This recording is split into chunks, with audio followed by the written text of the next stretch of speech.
여러분의 구독은 영상을 제작하는 데 큰 힘이 됩니다.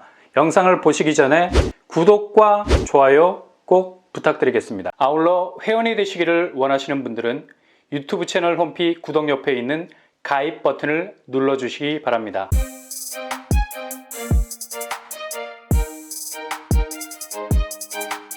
안녕하세요. 뻔뻔한 목덕방입니다. 한국은행이 아주 심각한 지표를 지난주 발표를 했었습니다. 통화신용정책 보고서, 상당히 묵직하게 느껴지는 제목이기도 하죠.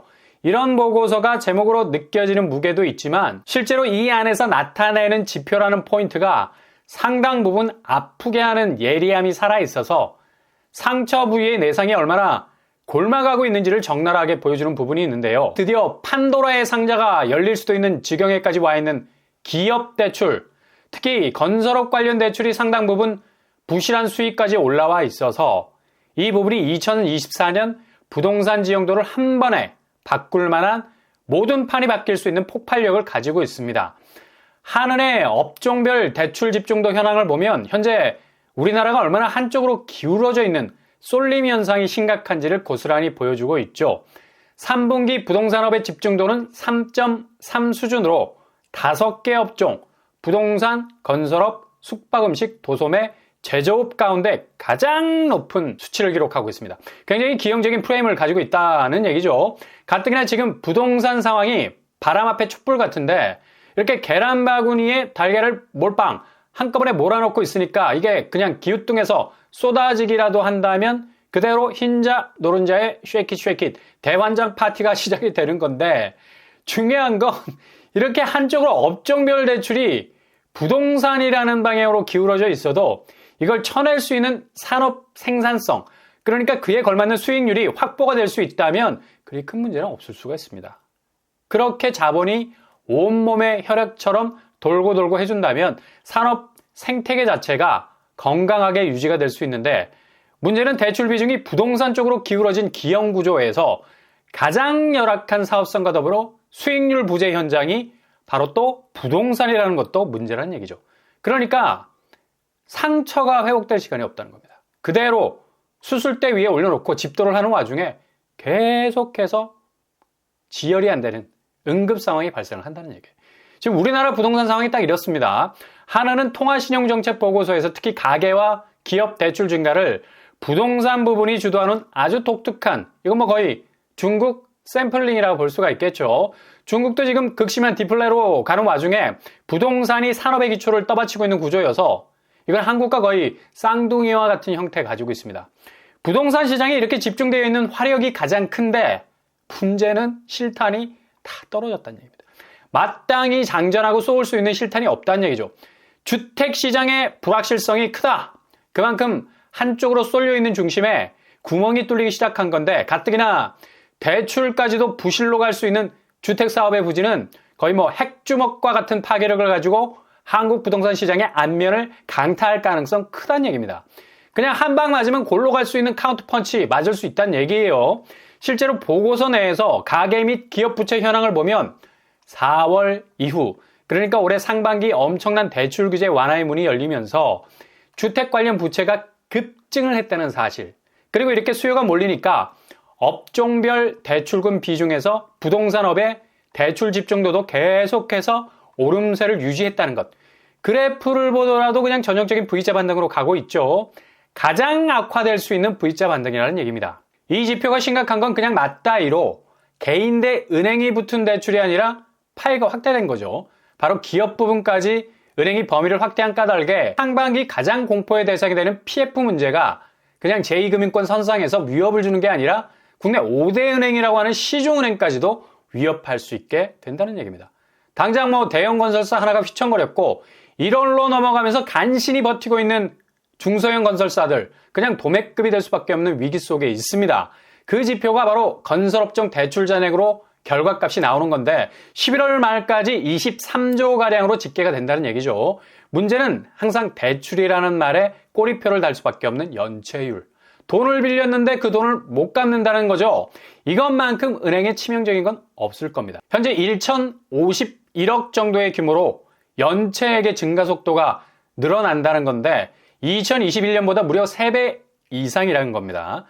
정말 이 정도로 속도가 붙는다는 건 아찔할 수가 있습니다. 이거 제대로 컨트롤하지 못하면 아무리 5대 은행의 존재감을 가지고 있다 하더라도 급작스런 자금 경색이 올 수도 있는 위험에 처할 수가 있어요. 특히 부동산 PF, 제2금융권에서나 해당되는 말인 줄 알았는데 이렇게 시중은행 부동산 건설 관련 대출 현황을 보면 지표가 계속해서 올라가는 수위, 그냥 우물 파면 물이 자고 나면 차고 올라오듯이 PF 관련 위험도는 하루가 다르게 증가하고 있는 추세입니다. 그냥 5대 시중은행도 이런 리스크에서 예외일 수 없다는 걸 고스란히 보여주고 있죠.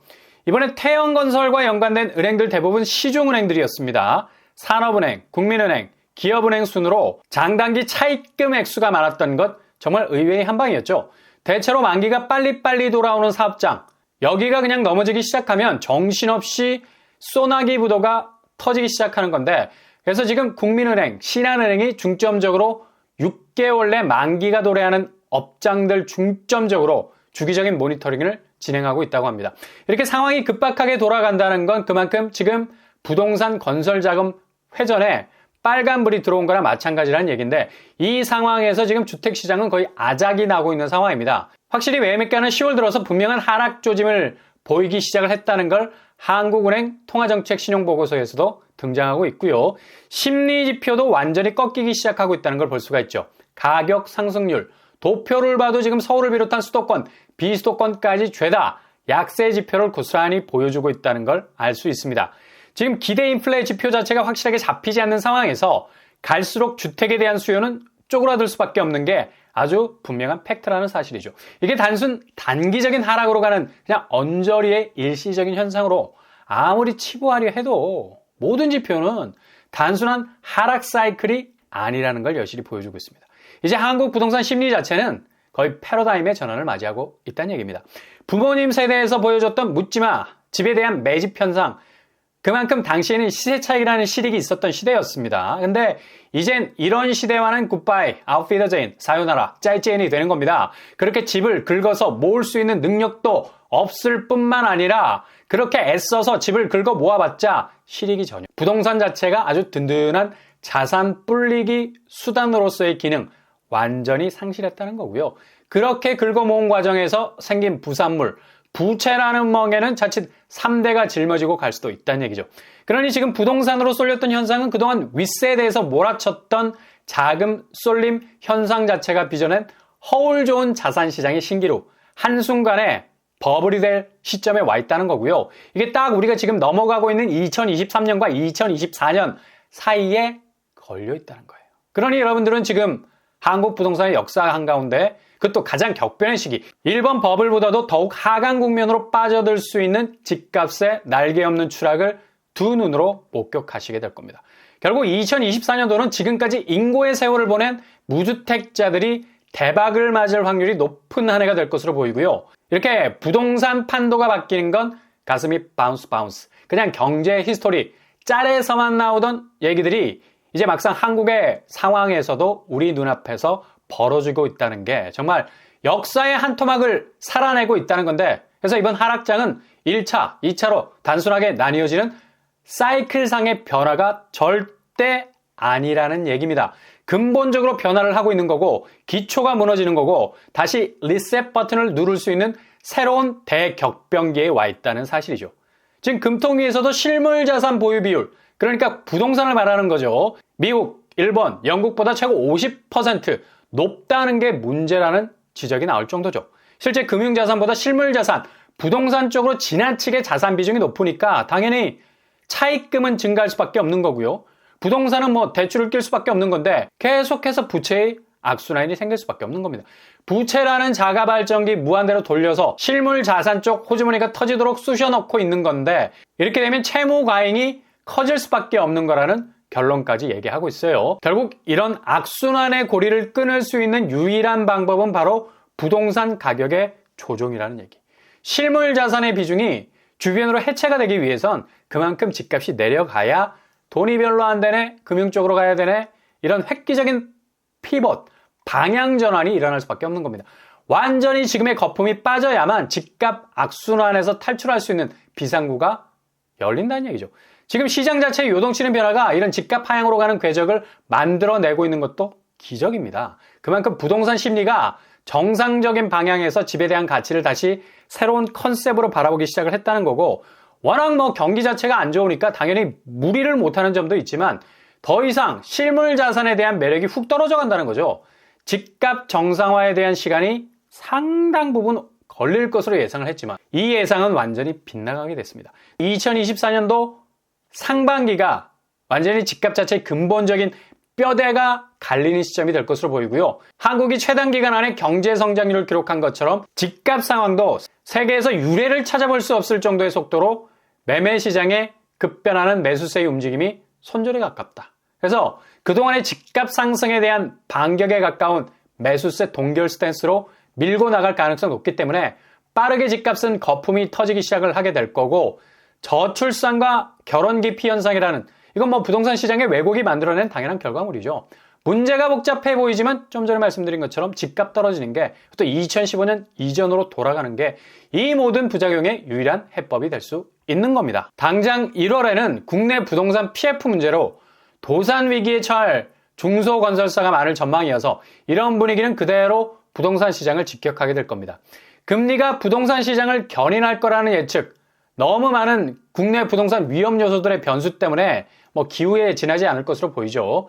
아무튼 2024년도 골든타임이 올 가능성 높습니다. 잘 지켜보시다가 정확한 타이밍 노리실 수 있길 바랍니다.